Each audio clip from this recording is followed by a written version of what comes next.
Well, everyone, welcome to the first episode of this podcast. This is the Long Game podcast, and it's going to be centered around Heated Rivalry. Now, what we're going to do is we're going to look at different episodes and we're going to talk through them, take them one at a time, and just sort of give our general thoughts, what we thought of, what was going on, how excited we are for the rest of them, and just how it's influenced everybody in terms of like the media and how excited everyone's gotten over it, and just, yeah, generally talk about it, give a good discussion, and see what we come up with. My name's Declan.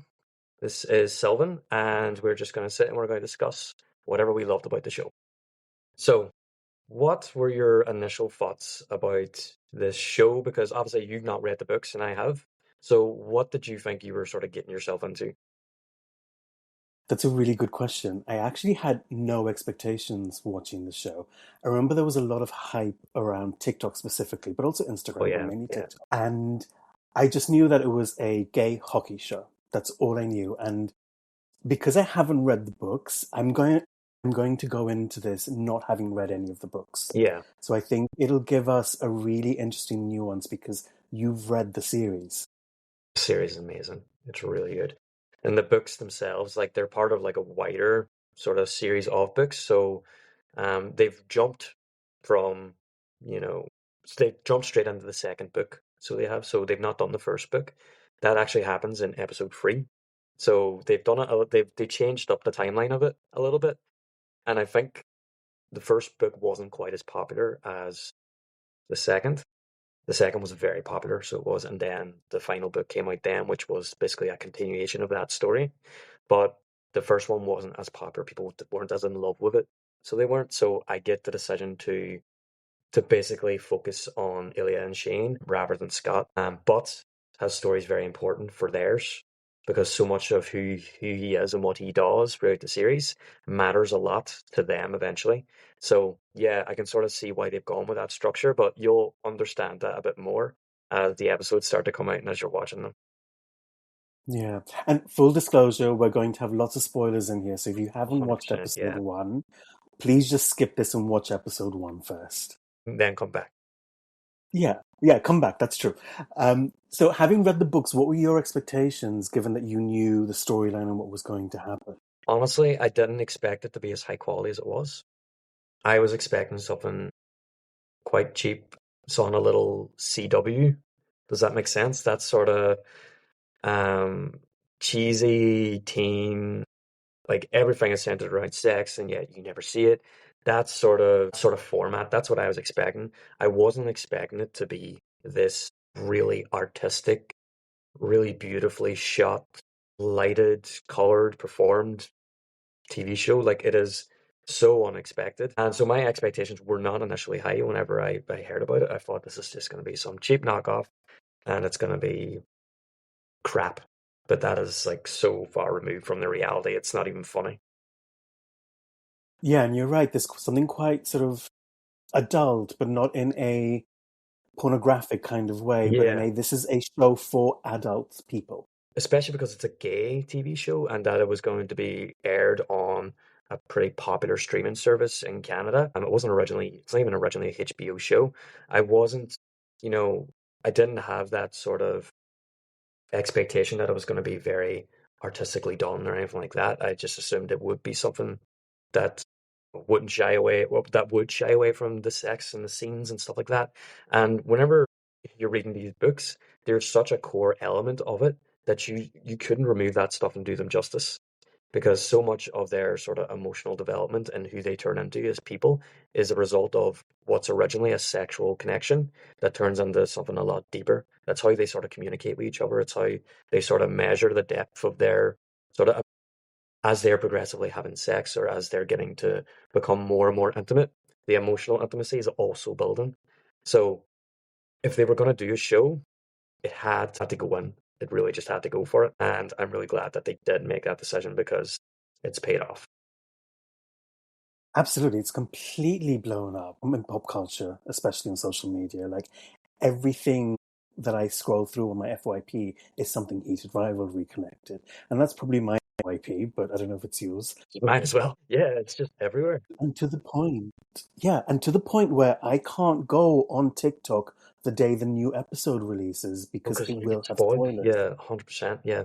Like I've not opened up my For You page today. I'm not doing it until I watch that episode because yeah, it's not fair it gets spoiled, even though like I've read the book, so I know what happens anyway, but I just watching those scenes come to life, like you want it to be like a surprise. You want to have it in the moment and see how they've done it.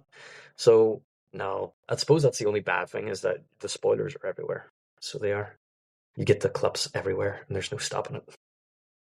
Even to the point where, like, you've got the fan edits and you've got the music that's different to the show that's paired up with the emotional content of Hmm. the scene. And I love watching them, and I love how connected people have become over this show. And I haven't seen something like this, the furor of it, since like Game of Thrones in terms of the spoilers. Oh yeah, it's one of those things. People are so excited about it, they want to share it all the time, and it's like, stop sharing because I'm missing out on everything, and you're spoiling everything for me.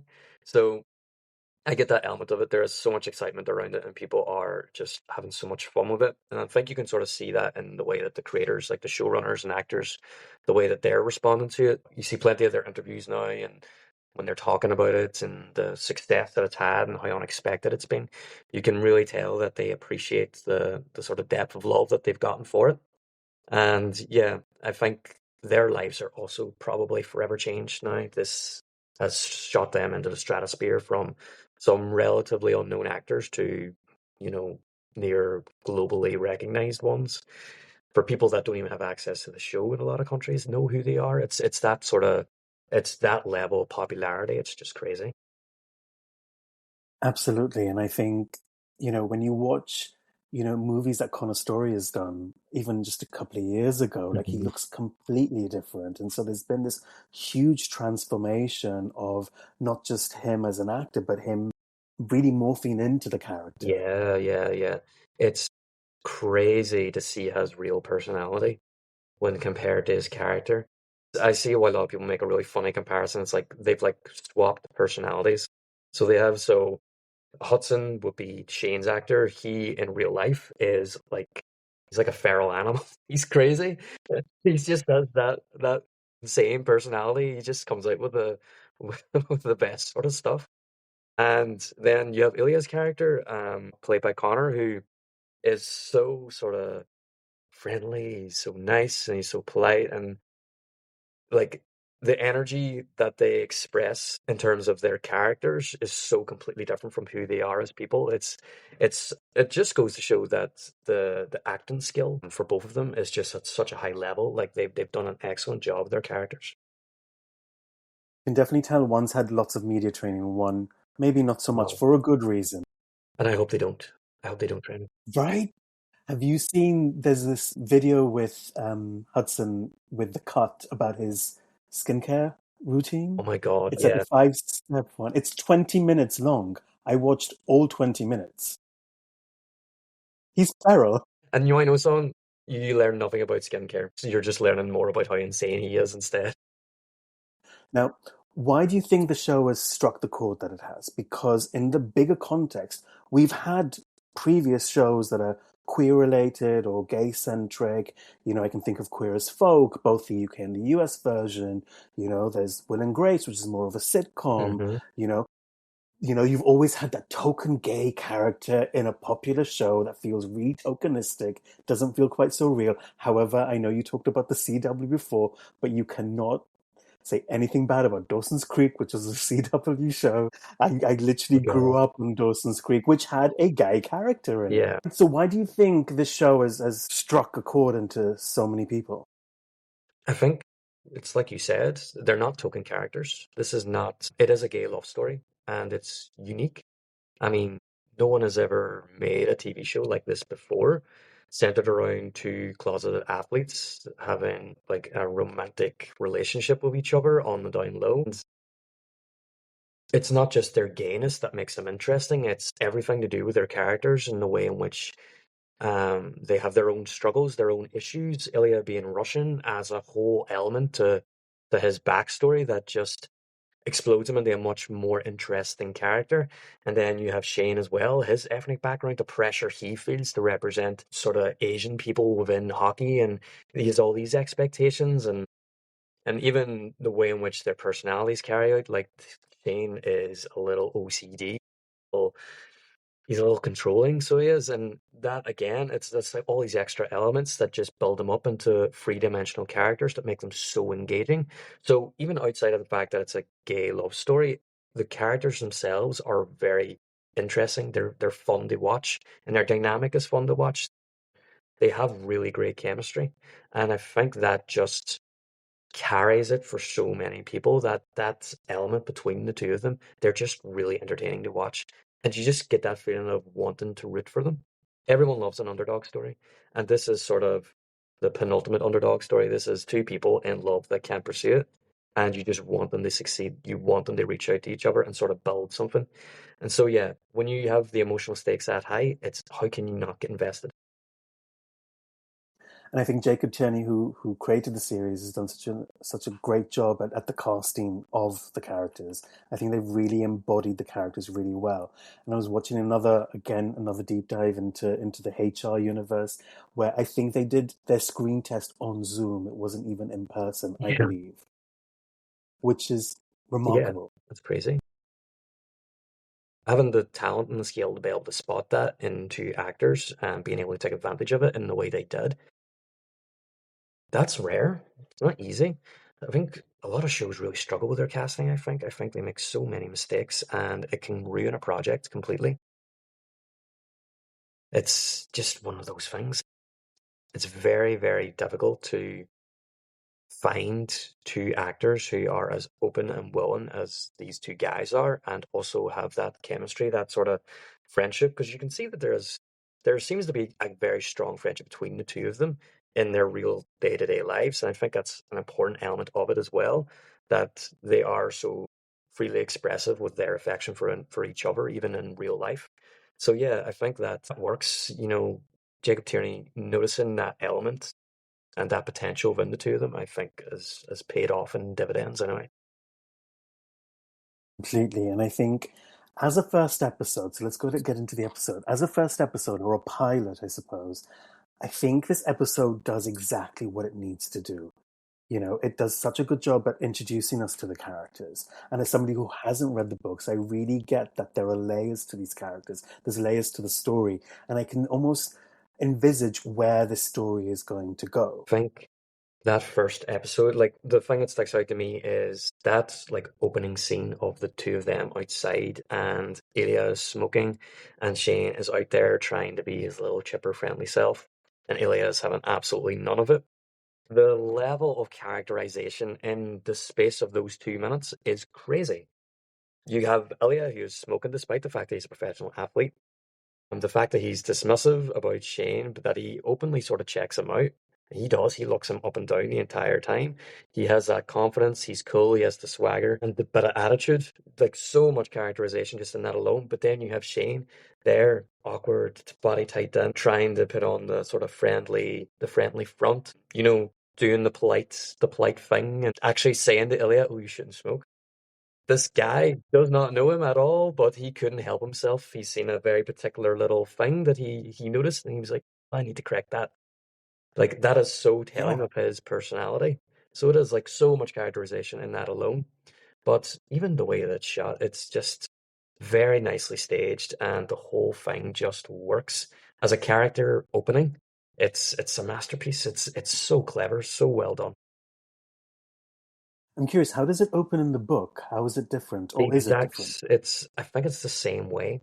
Um, It's been that long now since I read it, but that scene is in there, so it is. And Rachel Reed, throughout her books, is very good at characterizing people. The difference is that Jacob Tierney has an obstacle to overcome, which is that you cannot read the character's thoughts whenever you're doing a TV show. So you need to rely very heavily on this sort of mise en scène, the what's being shown to the audience, like facial features, the way they stand, the way that they're dressed, all of that adds up to characterizing them and to express their thoughts so that the audience can understand without you literally having to just give exposition and explain what you're thinking.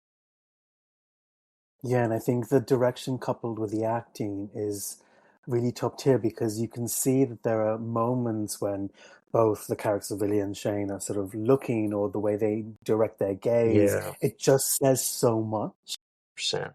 You can feel the expectation behind every little look, every little motion, and I think that's what really grips you in.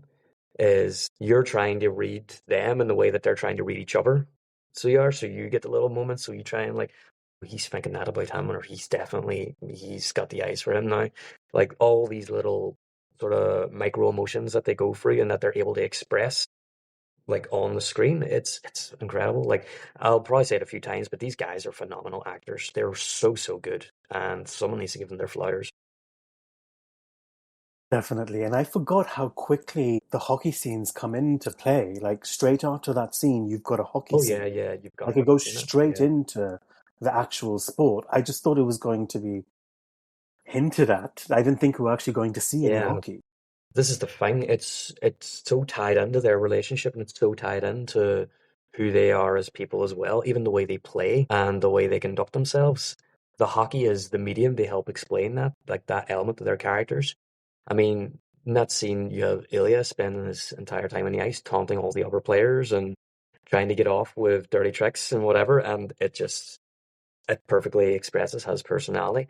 Shane is always focused, he's always direct, he is the man with the plan, and he is going in and he gives it his all, and he doesn't sort of buy into that banter. So yeah, even in that, there's so much characterization in it. And I think the hockey is such an important element of it as well because it's the ultimate obstacle for their relationship. And yet it's also the thing that they both love most. So it is. So it's such an important element, and I'm glad that they didn't just sort of abandon it. And it's actually like a central part of the show because it's a central part of the story in general. You couldn't do the relationship justice without keeping it as present and as sort of there within the story. And I think the music does a really good sort of, it almost adds another element, another character to the scenes in that, Completely. in those hockey scenes, it's fast paced. It's meant to do, it does what it's meant to do in a way. Yeah, yeah. The whole show is very fast paced. It really does have a neck break pace, and not in a bad way. You're not missing out on anything. You kind of just want to go back and rewatch it all again. It has such rewatchability because of it, and there's just so many elements to enjoy. And I think because of the pacing, it sort of lends itself to the sport as well, because hockey is a very fast-paced sport. It is literally like a rotation of guys just going like pounding their way up the ice, trying to score and with this little tiny black puck that no one else can see. And it is such a fast-paced game, and I like the way that the sort of show reflects that as well. Like their lives are chaotic because they are hockey players because of what they're doing, and it's expressed really well. I think you'll notice as well that whenever they're having like more intimate scenes, when you're having your sex scenes, things like that, like you will notice the pacing slows down. So it does. It slows down because this is supposed to be the sort of quieter part of their lives. This is the we're taking a moment to enjoy this one. Whereas the hockey is like bam, bam, bam, bam, bam, and that's good. It gets the blood pumping and it's fun and it's fine. But you can feel the difference in the pacing then whenever the two of them are alone together. It all slows down a lot more and it's a lot quieter. There's less shots. Everything just sort of takes its time. Yeah, well, they use more sort of wide pan sort of shots for those kinds of Yeah. scenes. The music is subdued, if there is any music at all, I can't remember.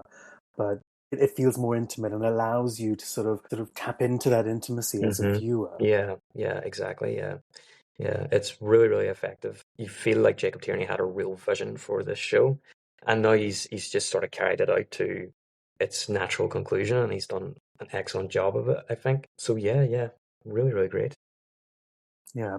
I want to talk about that first sex scene, or the first scene in which there is sex alluded to it, that shower scene.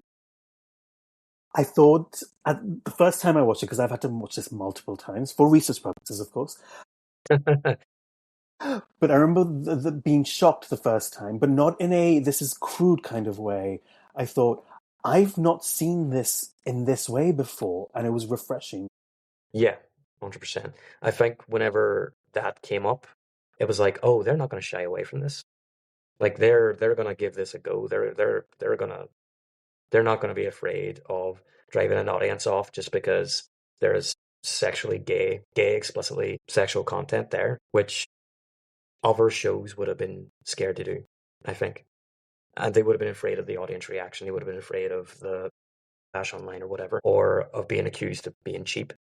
But because it's so like richly shot and it feels very well constructed. The whole thing just works. And I think because they won't shy away from the sex, you can just sort of trust yourself that they're just really going to go for this journey. They're really going to take these characters through it, and you will get to enjoy that story from the book that made it so enjoyable in the first place. That sort of the way in which Rachel Reed wrote it, and the way she wrote the characters and the sex and the intimacy and everything surrounding that, and knowing that they are going to try and do it justice. It's good to know. Yeah, and for me, there was no shame associated with the sex or the sexual content. In fact, it was out there, it was celebrated, it was in your face, as it should be with other types of sex scenes in sort of heteronormative sort of types of Exactly. shows and movies Yeah. and things like that. And that to me was the most refreshing part, I think. It wasn't oh, we shouldn't be doing this, or, It's like, you know, oh, we're this going is to pan naughty. away and Yeah, yeah. Let's allude to this. Let's leave it unspoken. It's like, no, they don't need to have the unspoken stuff. So why don't right? for the girls and the gays, come on. Exactly. And I think you were talking about sort of the intimate scenes earlier, and I think, you know, that gym scene very early on in the episode They're where they're sort of literally on the bike. they're fully clothed. Nothing is really happening, and yet the sexual tension is insane. Insane. The way in which every sort of element of the way it's shot is entirely, it's like they're hyper focusing on parts of each other's bodies that you can just sort of see the sort of the horniness running through their minds so they can as they look at each other. And it's so funny that that scene starts with them being really competitive with each other. They seem to get a thrill out of that. They enjoy the challenge of each other. It's called Heated Rivalry for a reason. They are actual rivals. Like they do compete with each other, and that element adds a little bit more spice to their relationship, I think. I think it really comes out in that sort of gym scene whenever they're sort of racing on the bikes together to see who sort of topples off first. And it's just such a fun way of introducing the audience to what their sort of romantic dynamic is going to be a bit like.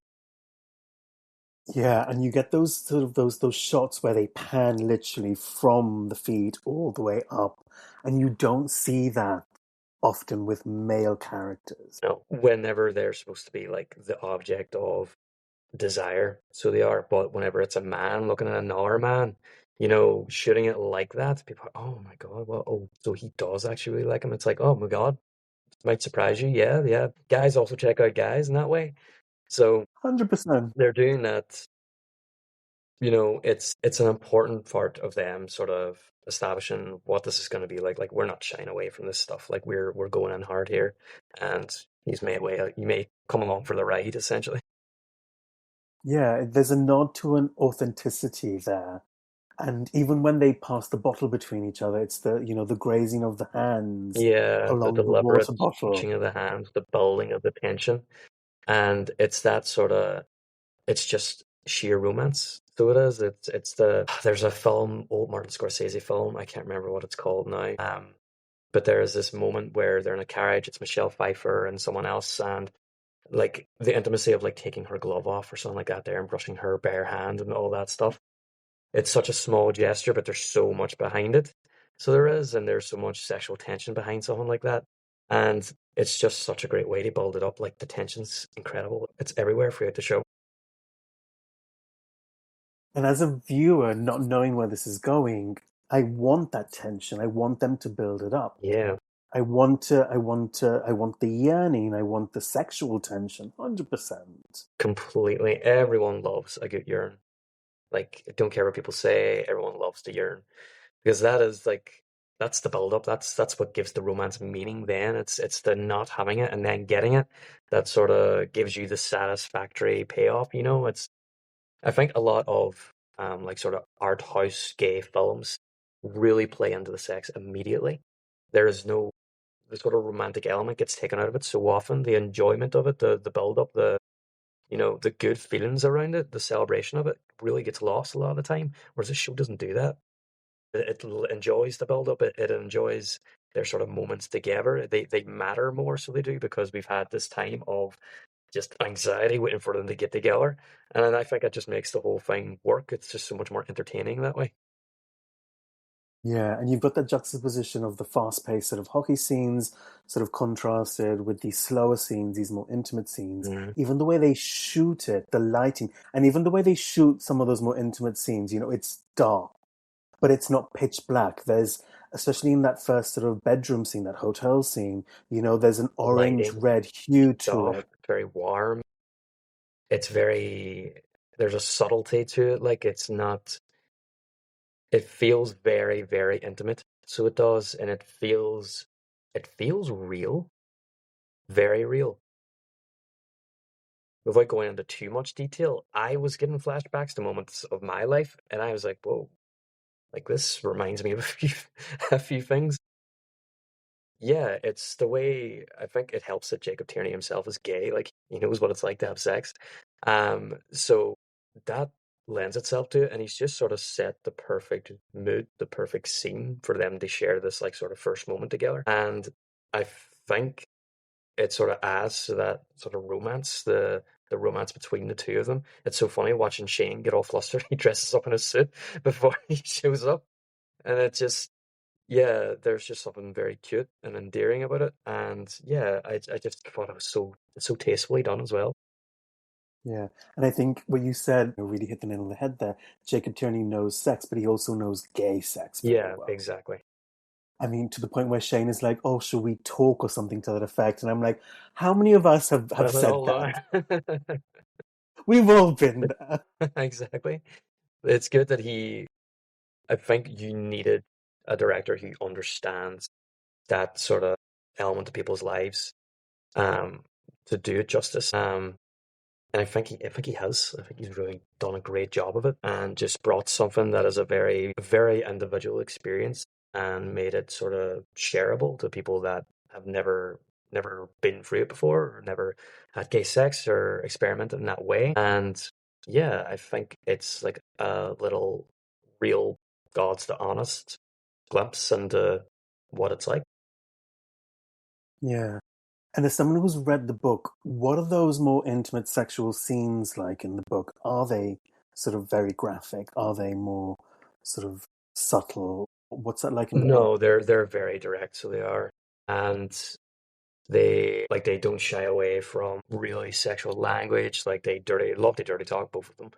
So like that element also isn't shied away from, and it's pretty descriptive. It is like Rachel Reed doesn't shy away from that at all. It's fully embraced, especially in the sort of earlier scenes. But then you also, as the book goes on, their thoughts begin to change whenever they're having sex. It's no longer about the mechanics of it.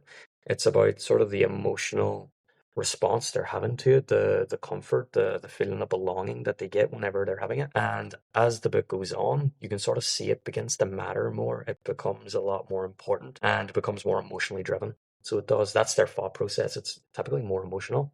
So it is whenever you're getting later on in the book, and I would say the show's the same. But yeah, if you are still looking spicy content, the TV show is just copying the book, so the book's also still there if you want that as well.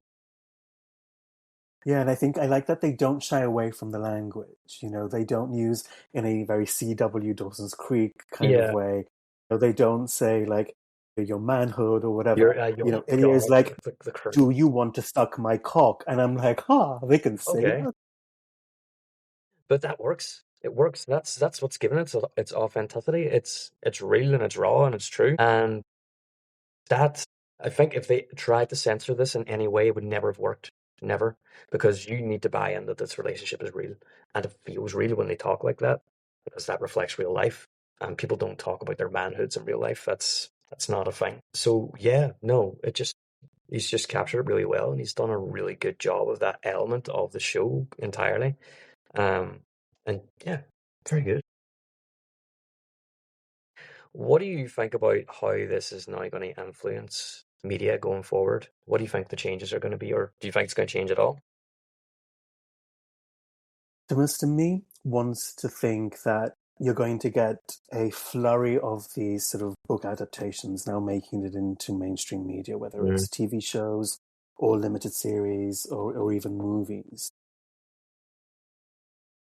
The cynic in me, not so sure because, just last week, Boots got cancelled from Netflix. Yeah, I heard about that. Yeah. And it was a really well done show. And, it wasn't explicit in the same way, Heated Rivalry is. But there was obviously pressure to cancel it, despite it doing really well on the Netflix charts. Do you think that was politically motivated? From what I've seen, I was going to say what I read, and that's a lie because I watch TikTok most of the time. So from what I've seen, yes, Seems to be the general consensus. Yeah. I think so. I think what they've done is they've been able to capture lightning in a bottle here with Heated Rivalry. Yeah. The timing, the source material, the direction, the casting. I don't know if it's been optioned for a season 2 already, so we know that's coming, and I don't know what that looks like. But I don't know. As someone who's read the books, what do you think?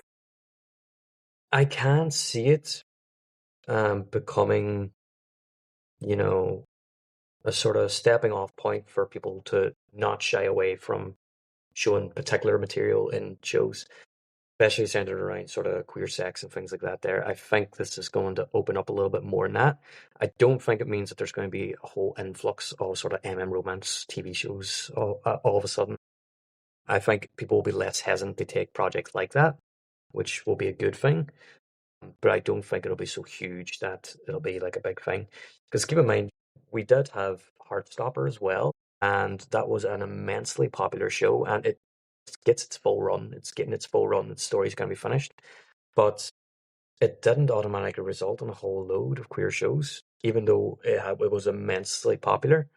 Or you could argue that Heated Rivalry exists now because that could exist. So basically, I don't think it'll be like an immediate thing. I think this is just one of those things. It's just another building block to for a time whenever queer stories are told with more authenticity and without shying away and without, that sort of censorship that seems to come with them. And yeah, I think it's a good sign. I just don't know if it's going to change a whole lot all like straight away. So that's just me trying to be practical about it. Maybe there will be a whole load of hockey shows that come out because there's plenty of hockey romance books, and there's a few that I would like to see adapted anyway. And you read a lot, so I trust your judgment on that. But I think for me, what it's done is it's especially through the medium of TikTok is it's exposed how varied the audience for this show is. Oh yeah, yeah. I did not think women and cis women or gay women or I did not think women were going to be watching this show. I don't know why. Women love a good story about yearning, regardless of who's in it. That is something I've come to know. Yeah, there's just something about it, that romantic element, that pining after somebody that just hooks you in. It's just got you. But most romance, outside of maybe gay men, is consumed by women and women of all different sexual orientations, not just bisexual or lesbian or anything like that. Straight women, a lot of them actually write romance, so they do. They would be the larger sort of group of writers, so they would be more so than there would be gay men writing as authors like that. Um, so it doesn't surprise me, but I'm not surprised that other people are surprised because it's such Yeah. a niche genre that you know most people would just assume, well, it's gay books, so obviously gay men are going to be the only ones that read them. And that seemed to be the assumption from, you know, the producers of the show. They knew they had an audience there. They just didn't expect it to be so wide and varied, which actually perfectly explains why you cannot buy a copy of Heated Rivalry anywhere in any country, because they did not anticipate at all, for some bizarre reason, that when they release their adaptation, that people will want to read the book. That was probably the stupidest element of this entire show's run, is the idea that no one prepared in terms of the book sales and things like that there, that people will want to buy the book. That's common sense. That is just pure common sense. Really, marketing needs called out in that one. Yeah, I think that's crazy. I think you're right. I think they really fumble there. I think there was a huge opportunity for, you know, the tie-in to the TV show and the book, not just the singular book, but the books in the Yeah, series, exactly. to literally hit every single bestseller list. I have been trying to get this book, trying to get it used, trying to find it on Audible, which it is, but also find it, ebooks, which it is, but I want an actual physical copy. So unless you were clued in and you knew about this series Exactly. before, you can't get anything until January. Yeah, that's And that's when the show finishes. that's when the show finishes. And that's crazy to me. That's a really, really bad planning, I think. I think it was really bad planning. But it just goes to show that just were not expecting this level of popularity. They went from an audience of what they were expecting through Crave, which is sort of the Canadian streaming service that actually created the show. So don't let everyone say it's a HBO show, it's not. Give the Canadians their dues, give them the flowers. Basically, they have like an audience of like 5, 6 million or something like that there. It's now going out to hundreds of millions because HBO picked it up, and now it's being opened up to all these other countries as well because everyone wants it. Basically, now it's become a global thing. It's no longer a little Canadian independent sort of TV show. It's this monster of a thing. And I just hope for that they don't pull like whenever a sort of niche movie gets made and it's due a sequel, and all of a sudden the studio decides to pump 100 million into it, more than they had previously in the last budget, and just turn it into this just sort of overindulgent, bloated mess of a thing. I really hope that doesn't happen. I hope they just get them the better budget and let Jacob Tierney finish his story. But yeah, there's the potential of the show now is just crazy. So it is. It's gone way beyond anything that they were planning. And I agree. I really hope that second season doesn't get botched in a way that now they have all this money and this audience and this pressure that they have to represent it in a certain way. But I think I agree. I didn't even know what Crave was before. I still don't, to a certain extent. I knew it was a streaming service sort of service, and then when like sort of HBO acquired the rights in the US, and now Sky has in the UK, Hmm. and I think HBO in Australia, New Zealand, and all these. To me, even the rollout of this show shows that there was no plan. Oh no, there was literally no plan. I mean, like North America was lucky to get a release at all in time with the Canadian release. The lack of, you can tell that there was a complete lack of faith in the show from its producers. Probably not so much its showrunners and the people that were actually making the project, but in terms of or also the limited resources of Crave as well. Like they couldn't platform it everywhere. It wouldn't have been practical for them in a financial sense, I suppose. But yeah, you could tell it was completely underestimated, and which is surprising because anyone that watches it would tell you that it would be stupid not to try to market this everywhere because it is so good. Yeah. So my question is, what happens to viewing numbers once the original run from Crave is finished and people are watching it through other means? Mm. What happens when all these other countries start acquiring the rights, start playing it? Are people actually going to tune in, or are they going to be like, "Well, I've already seen this"? I think because of its rewatchability, no, I think it will probably have an initial impact for certain places. I think overall, no. I think the numbers are going to be high. People are going to tune in. They want to rewatch. Also, in saying that, you know, people also like to support these shows when they do come out, even if they originally watched it by different means. Whenever they then get access to it in an official capacity, they want to tune in to watch. So they do, and they want to show that they're supporting the show as well and that they want more of it. So going through the official channel then to watch it is, the sort of the ideal thing to do if you want to see the show again, you want to see it stay popular. Yeah. So let's start watching it on Sky when it comes in January. I'll watch it on Sky. I have my Sky membership already, so Well, and that was one of the things, even before it premiered, I was looking up premiere dates. I was looking up what's Crave because I knew it was a yeah, Crave yeah. original. So I was already anticipating, and I couldn't find it anywhere. I couldn't find a Mhm. distribution date. I couldn't find an airing date where we are, and that was frustrating because I'm like, well, people are Especially just going now. to pirate this, Yeah, and that doesn't feed into the actual legitimate numbers that are watching this, and the knock-on effects for their budget and how widespread this actually phenomenon has become. I mean, even to the point where we're doing a podcast on it. exactly. I suppose they just sort of have to deal with it because they anticipated to have this sort of global want, this sort of global audience that they completely didn't plan for and didn't have the budget to plan for. So it's not surprising, unfortunately, that they're now having to sort of scramble at the last minute to try and get this thing out so people that can get to watch it wherever they want, rather than taking matters into their own hands.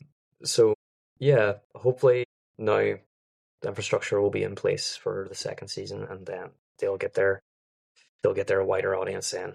So they will. Yeah. And so thinking about the whole episode as a whole, how much of this first episode makes up the Heated Rivalry book? That first episode is probably like a fifth, maybe, of the book. So it is. So it does take.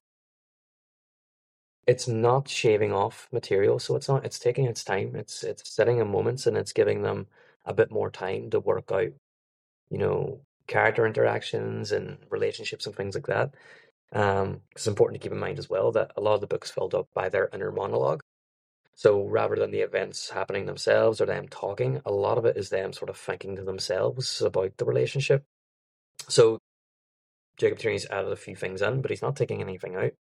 So he hasn't, not from what I've seen anyway so far, but he's pacing it really nicely and he's giving extra time to those moments that need it from the book and expanding on some scenes as well that give better context. It's also important to note that he sort of worked in collaboration with the original author about all this extra stuff and discussed it with her, so she was still actively involved, which 100% works because if he needs to add something in or he feels like someone needs added in, she's there to give him the guidance then to, well, yeah, you're right, because the character believes this or they do that. So if you had a scene of them doing this, then that would be really good. I particularly like um how Shane's mother puts in the book there is less pressure from Shane's mother to represent in like a racial aspect. Whereas in the show it's important.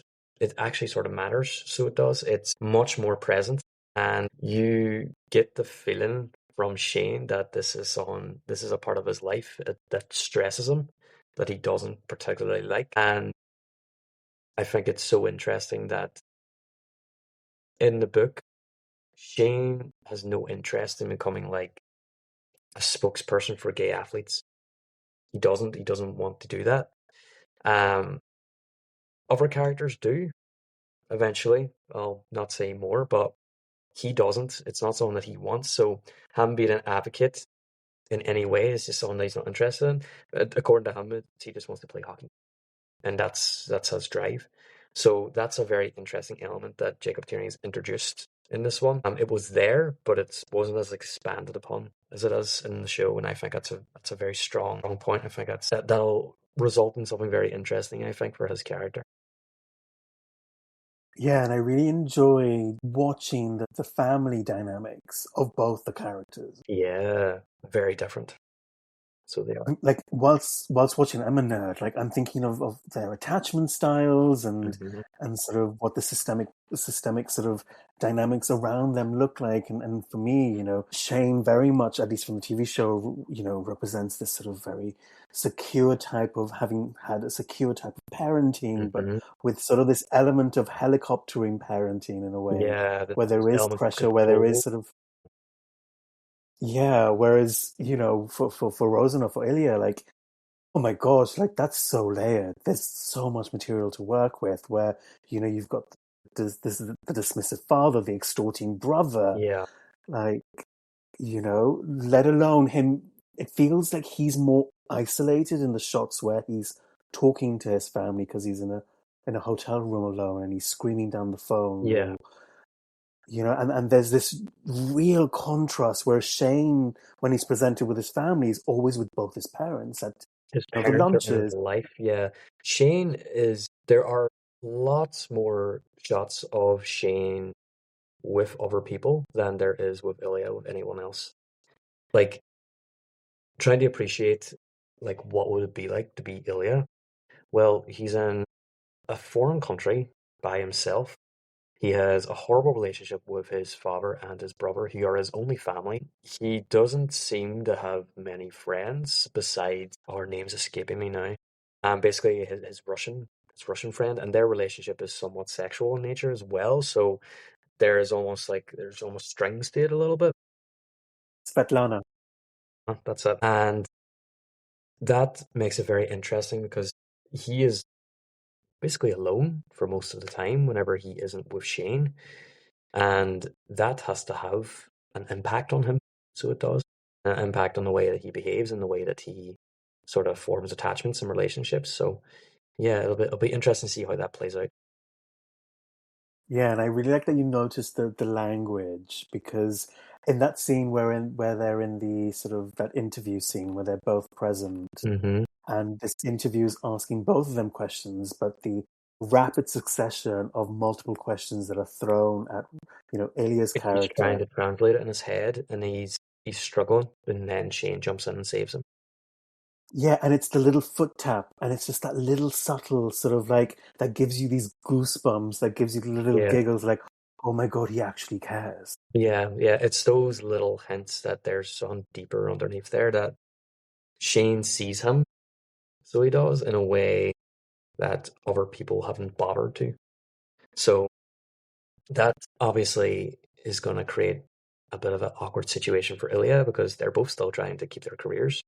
In reality, Ilya doesn't have anything but hockey, and his entire life is tied up into it. If it came out of nowhere and he lost sort of his position on his team, or he had to stop playing, he's nothing else. Nothing and no one.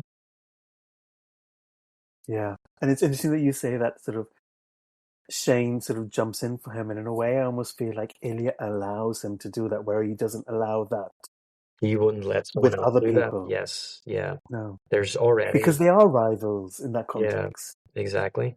And Ilya is constantly presenting himself as this very confident person, this really cheeky character, the one that doesn't really get affected by anybody. He's the one that gives shit, not takes it. And Shane, knowing what he's like and knowing his attitude towards him and how he takes the piss out of him all the time.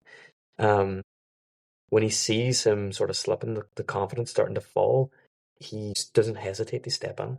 So he doesn't hesitate to help Ilya keep that sort of front that he presents to people. And yeah, it's very interesting. It's an interesting way of playing out their dynamic and sort of dropping hints at what it actually looks like underneath it all. And it makes me wonder sort of like what's coming next. Like, obviously, I want more sex, let's be honest. That's what everyone signed up for in the show. I mean, episode 2 brings some more, but I also want to see how they develop these characters from a very hookup-y type of interaction, Yeah, and how that plays out into more intimacy or not, or do they get together or not? Like, I don't know, and that's what I'm looking forward to, because I can see how that mirrors a lot of hookup culture. Like, you either stay hookup yeah, buddies. exactly.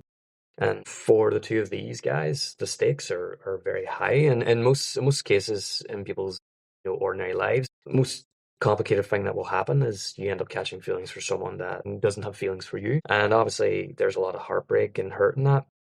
Their problem is so much worse because they do seem to like each other. There is chemistry there, and there is a completely impractical wall for them to have to climb then if they ever want to try to make that work. And so it's, yeah, it does sort of say something about hookup culture in the terms that, what happens when it turns into something emotional? What way do you react? How do you approach that then in the end up? And how do you do it whenever, you have feelings for that person as well? How does that develop into something then that's manageable and something that's real? So yeah, there's plenty of content to pick through anyway. I can say that much just from watching that first episode. And there's a Yeah. lot of sort of subcontext in what Jacob Tierney's doing, and a lot of themes that he's introducing that he's given a lot more time to than they got in the book. And I sort of like that element of it. Yeah, and I think regardless of what your sexual orientation is, like we've all been in a situationship, and most of us have been in a situationship where one person develops feelings and one person doesn't. And I'm looking for that. I'm looking for what that looks like later on in the series as the episodes Yeah, develop. yeah. It's the interesting is like we know it's a romance. We know it's centered around these two guys, and we know that it goes on for another season at least. So obviously you get the idea that these two are going to like each other at some point, and that they kind of already are. They're doing romantic gestures outside of those private moments already. And thinking that this relationship is, I don't know how long it's going to stay behind closed doors forever because these two can't really help each other or can't help themselves at this point. So it'll be interesting to see how that plays out then for the wider story. Yeah. Are there any memorable lines from this first episode that sort of stay with you or stick out for you? I can't think of one now at the minute. I think that opening scene, that whole thing, I thought was brilliant. I think the characterization in that was excellent. So amazingly done. You got so much of their personalities in such a short amount of time with so few lines. They barely talked to each other, and yet you immediately gather their dynamic. I just thought it was brilliant directing, brilliant writing. Yeah. Yeah, I think for me, the "you are having panic attack" Hollander sticks out. I don't know why. Like, it's just the line that sticks out to me when I think about this first episode. That moment where he's starting to freak out. Yeah, he Yeah, notices.